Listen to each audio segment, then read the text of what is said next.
Vous êtes du côté de l'OTAN, on défend même l'agresseur.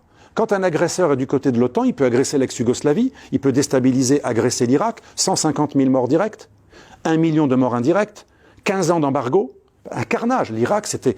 Moi, j'ai rencontré un jour un responsable d'une organisation humanitaire, et je ne suis pas pro-irakien, c'est pas un régime qui me plaisait, celui de Saddam Hussein.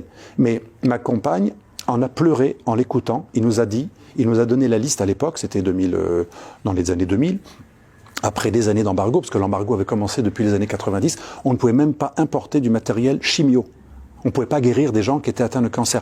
On ne pouvait pas acheminer du bébé, du lait pour les bébés, du lait en poudre pour les bébés. On ne pouvait pas faire venir des crayons. La plupart des médicaments étaient interdits parce que, soi-disant, ça permettait de faire une bombe atomique. Des médicaments, de l'aspirine, des matériels chimio.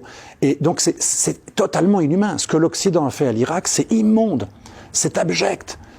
Il parle tout le temps de nazis, mais c'est digne de ce qu'ont fait les nazis. Parce qu'on a massacré des populations avec les bombes directes, qui ne sont pas du tout des bombes intelligentes, elles ont tué plein d'innocents, mais on a massacré des gens par l'embargo.